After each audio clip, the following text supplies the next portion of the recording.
And the serpent said unto the woman, Ye shall not surely die, for God doth know that in the day ye eat thereof, then your eyes shall be opened, and ye shall be as gods, knowing good and evil.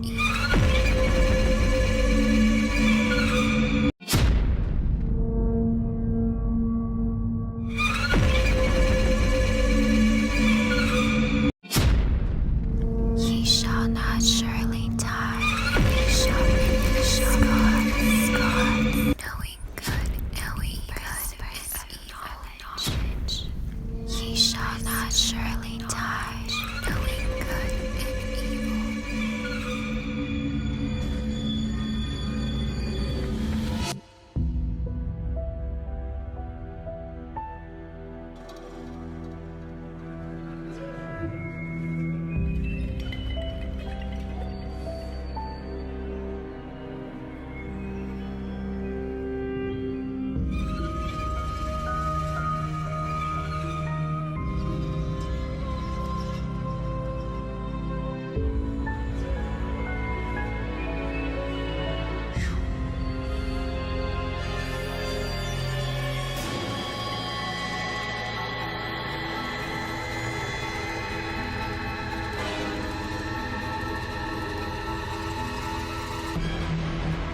Number 8, we will finally complete the biometric entry-exit visa tracking system, which we need desperately.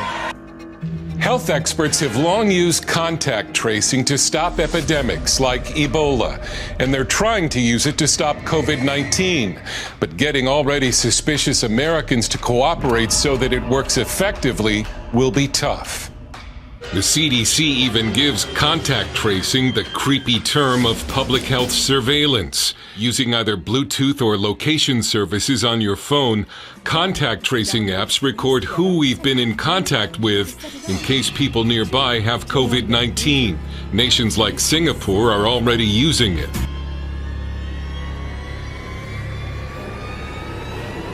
Now, House Bill 6666. The COVID-19 Testing, Reaching, and Contacting Everyone or TRACE Act would give $100 billion to local organizations to help with testing and contact tracing by funding door-to-door outreach. Got this? The World Health Organization is saying they're going to be coming into your homes to check for the virus in your children, okay? Last week, Dr. Michael Ryan, he's a leader at the World Health Organization, announced that in response to the spread of this virus, authorities may have to enter people's homes and remove family members, presumably by force. In most parts of the world, due to lockdown, most of the transmission that's actually happening in many countries now is happening in the household, at family level. In some senses, transmission has been taken off the streets and pushed back into family units. Now we need to go and look in families to find those people who may be sick and remove them and isolate them in a safe and dignified manner. Just so you know, we're coming to your house, seizing your children and, quote, isolating them in a safe and dignified manner. It happens in seconds. Moms and dads, you know that feeling. Your child gets lost in a store, maybe just wanders off for a second or two. Your heart stops, though. Panic sets in, and you think the worst.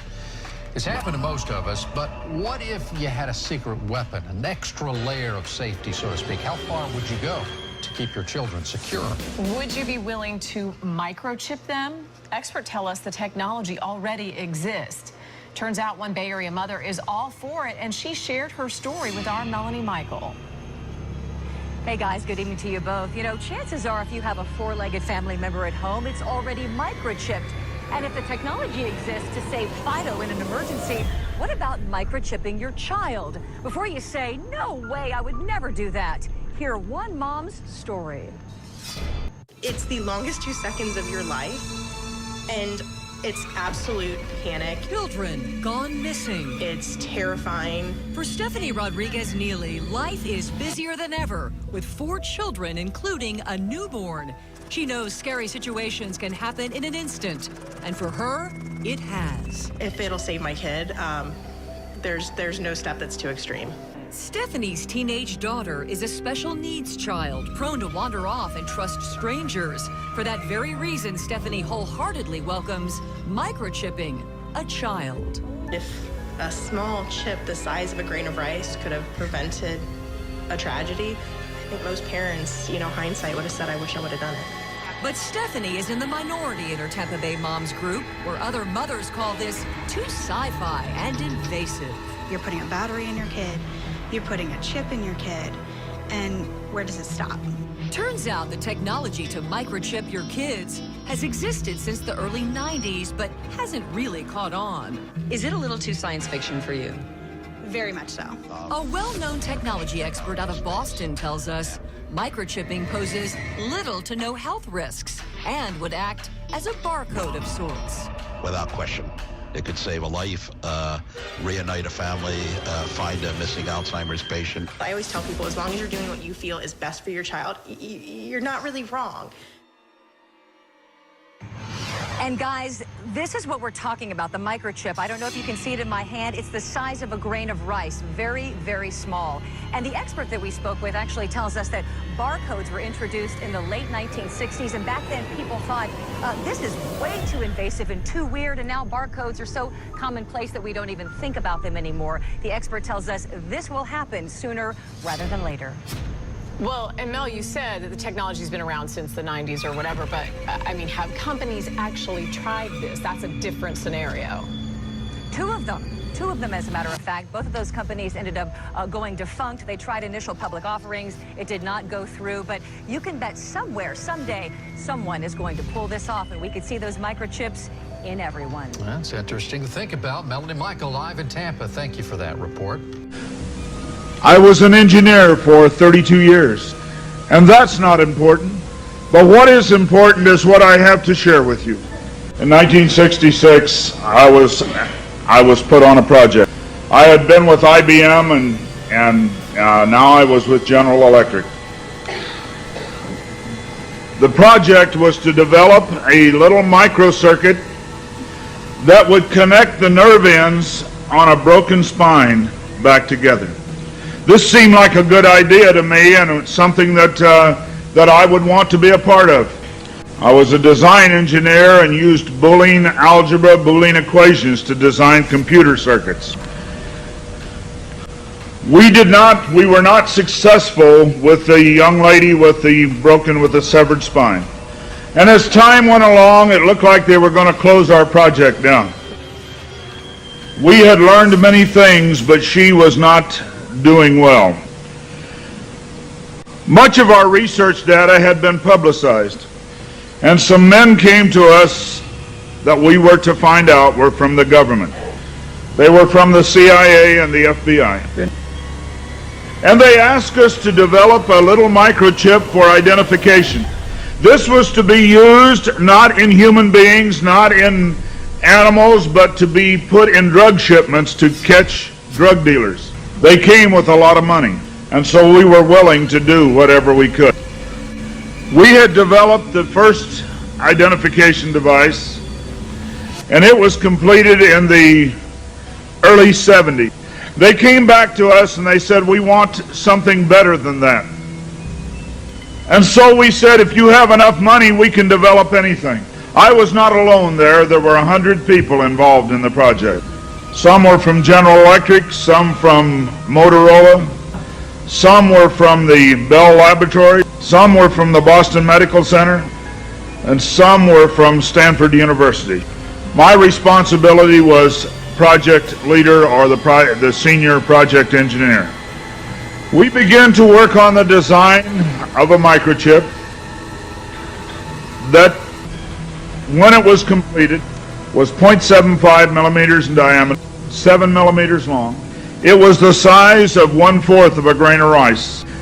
They said they wanted this to have a power source and be able to emit a signal. And they told us they wanted us to use lithium as a battery source. Lithium's used in watch batteries, it's used in heart pacemaker batteries, it's used in a lot of places. I designed into this microchip a little charging circuit that would charge that battery. When we discovered that we needed to be able to charge that battery.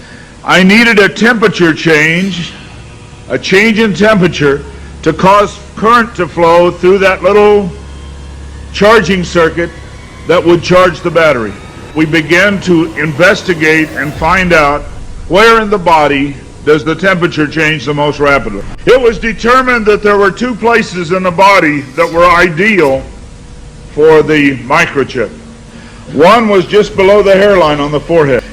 The other place was the hand, the right hand preferred, because most people are right-handed.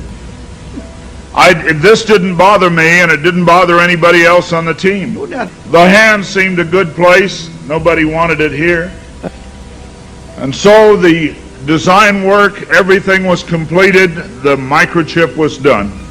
You're seeing it now on some of the Discovery Channel presentations. There are people who have received it already. It is real. It's not something that's coming way down the road. They gave me a Bible. They told me not to read the book of Revelation. Then one day I came to Revelation 13, verse 16. And he caused us all, both small and great, rich and poor, free and bond, to receive a mark in their right hand or in their forehead. I didn't like what I saw. I went back and looked up the word mark. I went to the Strong's Concordance, and I found that John had used three words for the word mark. Charagma, charicator, and charax. That was from the Greek.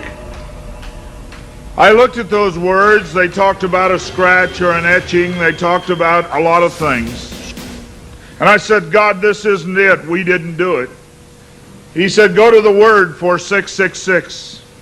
The word is chixastigma. In the Greek, it says to go to 4742 as a cross. The last half of the word chixastigma. And when I looked at what it says stizo, i.e. to stick, to prick, a mark incised or punched into for recognition of ownership. I thought about the little injection tool. The end of it is called an incisor. I began to weep and I began to cry, and I said, oh God, what have we done? The plan is to do this by way of science and technology. People in the world of transhumanism have a few common ideologies. One, for example, is that the human brain is limited and human evolution needs to be altered manually. Another is a pretty controversial one, that aging is something that should not exist. It's a disease. We really need to abolish aging in the same way that we need to abolish cancer and we need to abolish rape and murder. Aging, we just shouldn't allow to exist. And the fact that everyone takes for granted, there's no choice but to just get old, die, and rot. I mean, in 100 years, that will be looked on as insanely barbaric. In California, a foundation has been set up based on this idea.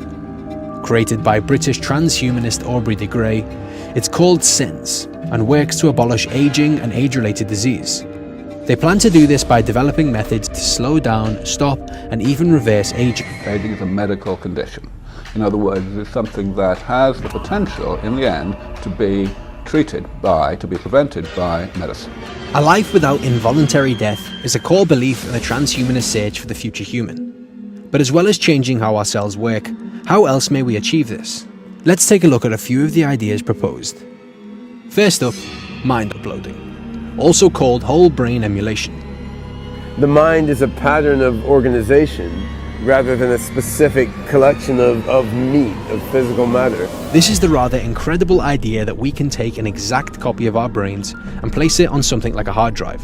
So the pattern of organization that is me, that is Ben Goertzel's mind, could be realized in a digital substrate, it could be realized in a quantum computer, could be realized inside some global computer network. That pattern of organization that is me could have many different kinds of bodies and different kinds of incarnations, and that should be really amazing to experience once it comes about. In this matrix-like existence, we would live in the silicon, or in other words, servers, and our new brains could be copied numerous times.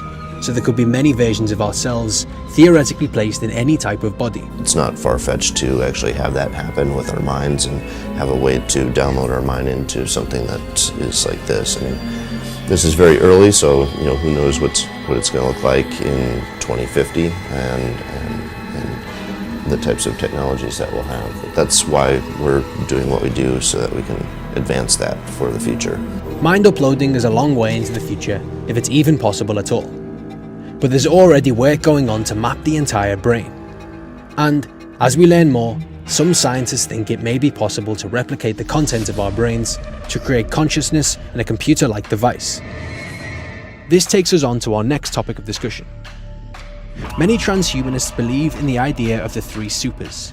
Super longevity, super intelligence, and super well-being. In other words, being superhuman. So, to the next in our list of possibilities, cybernetics and cyborgs. For me, it's a very practical scenario for the future that we will become cyborgs. Kevin Warwick is a British scientist who's known for being one of the world's first cyborgs. Cybernetics is all about humans and technology merging together. So as far as transhumanism is concerned, it's upgrading humans by linking with technology. In a way, we already have many breakthroughs that suggest a future in cybernetics. Advanced prosthetics, robots, and technology being merged more and more with our bodies. But in 2002, Kevin took it a step further. Tell me about your experiment. Well, what I did was to have 100 electrodes fired into my nervous system to link my nervous system with the computer.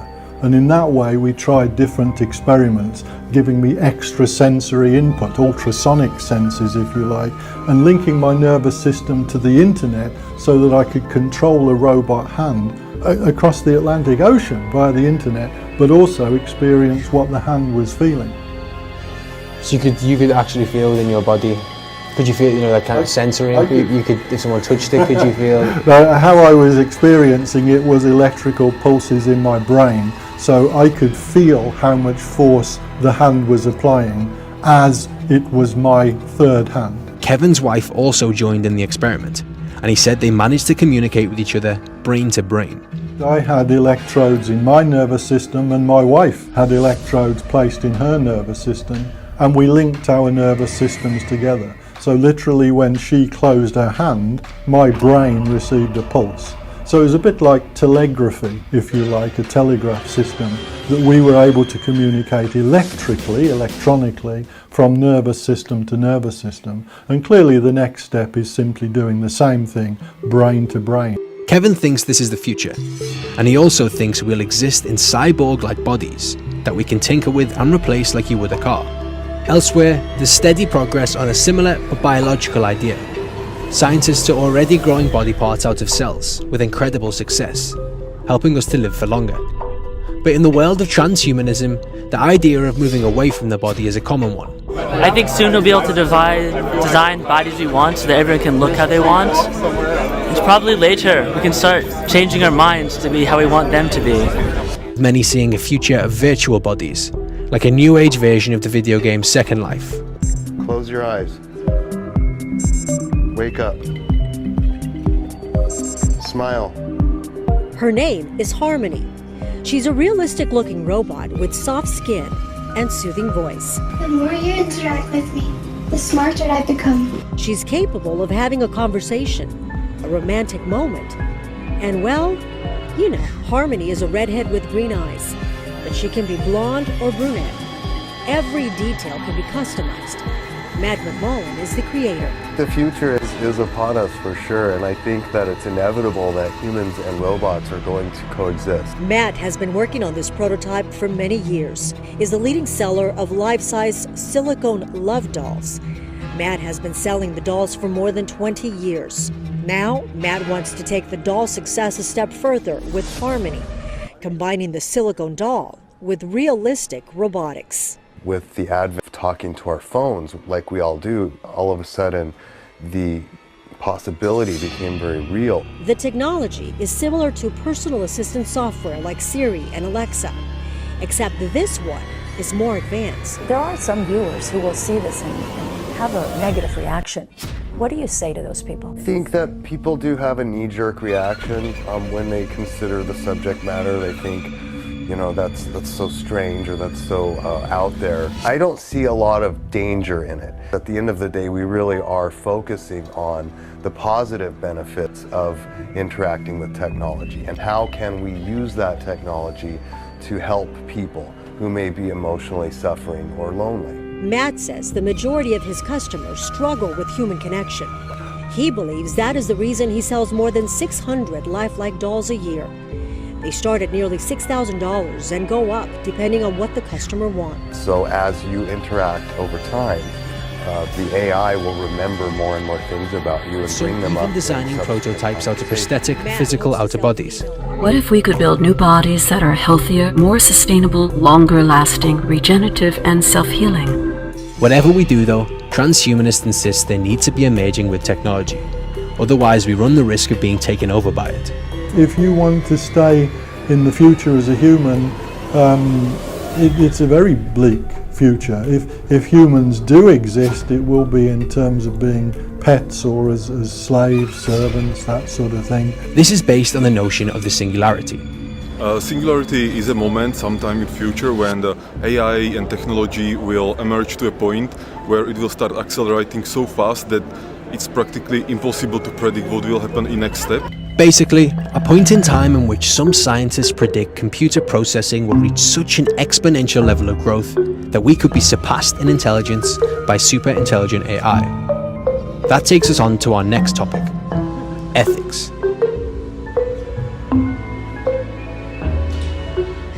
There are so many ethical implications that come up when talking about a future of potential immortality. First up, who even wants this? Who wants to live in a world where humans as we know them today might not even exist? And whatever does inhabit this planet might not even be human at all. As well as that, who gets to decide who becomes immortal? Will the rich just keep it for themselves and leave the poor to dry? On a trip to Oxford University, I posed some of these questions to Dr. Anders Sandberg, a philosopher and transhumanist who is head of the university's Future of Humanity Institute. Who gets to live forever? Obviously money will be involved, will it be a case where the richest amongst us, live for 500 years and the poorest die when we die right now? Well, you could imagine a society where the haves want to keep immortality for themselves, but they keep it out of the hands of the have-nots. But the neighboring society that distributes it between everybody will do much better economically and will be out-competing the first elitist society rather quickly. The idea that immortality is something super special, I think we're going to find in retrospect, once we achieve indefinite lifespans, that, there wasn't that much to it. All of these things and all of these ideas about our future are obviously very varied and very different, and there's so many possibilities. But who gets to make these decisions? In many ways, nobody makes these decisions. They just happen. Occasionally, it's going to be individuals that just do something. But I think overall, in the long run, I think humanity is going to be a rather well-coordinated species, or it's going to be an extinct species. There are many more ethical problems to be addressed. But Anders thinks we would remain human in some part, through our shared history and experiences. And those in the world of transhumanism believe this time of an indefinite lifespan is coming. The exact timescales, though, vary wildly. Those outside this world, however, are yet to be convinced, many thinking it's nothing more than science fiction. Transhumanists, though, remain confident. So confident that many, like Anders, are hedging their bets, using cryonics to be frozen upon death in the hope that they'll one day be brought back to a future life. Oh, so you're going to get frozen? Yeah. So I get a little bit of extra chance for it. Maybe not a high one, but at least a small extra chance. The huge price tag, sometimes up to $200,000 per body and $80,000 per head, is something they see as a fair price for immortality. Either way, if this is to be our future, it'll be a radically different one. And it seems it may lie in an existence away from the human body, and even away from humans as we know them now. Hell from beneath is moved for thee to meet thee at thy coming. It stirreth up the dead for thee, even all the chief ones of the earth. It hath raised up from their thrones all the kings of the nations. All they shall speak and say unto thee, Art thou also become weak as we? Art thou become like unto us? Thy pomp is brought down to the grave, and the noise of thy vials. The worm is spread under thee, and the worms cover thee. How art thou fallen from heaven, O Lucifer, son of the morning? How art thou cut down to the ground, which didst weaken the nations? For thou hast said in thine heart, I will ascend into heaven, I will exalt my throne above the stars of God. I will sit also upon the mount of the congregation in the sides of the north. I will ascend above the heights of the clouds. I will be like the Most High. Yet thou shalt be brought down to hell, to the sides of the pit. They that see thee shall narrowly look upon thee, and consider thee, saying, Is this the man that made the earth to tremble, that did shake kingdoms? That made the world as a wilderness, and destroyed the cities thereof, that opened not the house of his prisoners? All the kings of the nations, even all of them, lie in glory, every one in his own house. But thou art cast out of thy grave like an abominable branch, and as the raiment of those that are slain, thrust through with a sword, that go down to the stones of the pit, as a carcass trodden under feet. Thou shalt not be joined with them in burial, because thou hast destroyed thy land, and slain thy people. The seed of evildoers shall never be renowned. Prepare slaughter for his children for the iniquity of their fathers, that they do not rise, nor possess the land, nor fill the face of the world with cities. And there is no new thing under the sun.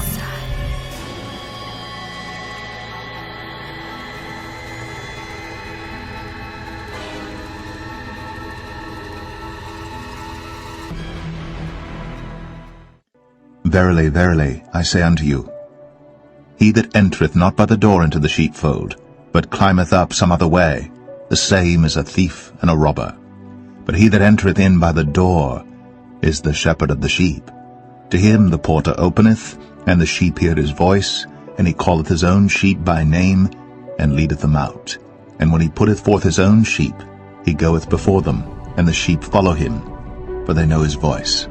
And a stranger will they not follow, but will flee from him, for they know not the voice of strangers. This parable spake Jesus unto them. But they understood not what things they were which he spake unto them. Then said Jesus unto them again, Verily, verily, I say unto you, I am the door of the sheep. All that ever came before me are thieves and robbers, but the sheep did not hear them. I am the door. By me if any man enter in, he shall be saved, and shall go in and out, and find pasture. The thief cometh not but for to steal, and to kill, and to destroy. I am come that they might have life, and that they might have it more abundantly.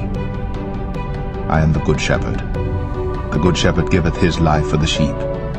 But he that is an hireling, and not the shepherd, whose own the sheep are not, seeth the wolf coming, and leaveth the sheep, and fleeth.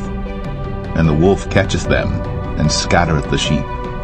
The hireling fleeth, because he is an hireling, and careth not for the sheep. I am the good shepherd, and know my sheep, and am known of mine. As the Father knoweth me, even so know I the Father, and I lay down my life for the sheep.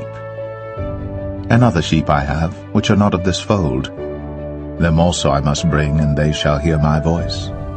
And there shall be one fold, and one shepherd. Therefore doth my Father love me, because I lay down my life, that I might take it again.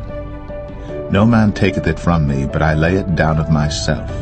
I have power to lay it down, and I have power to take it again. This commandment have I received of my Father.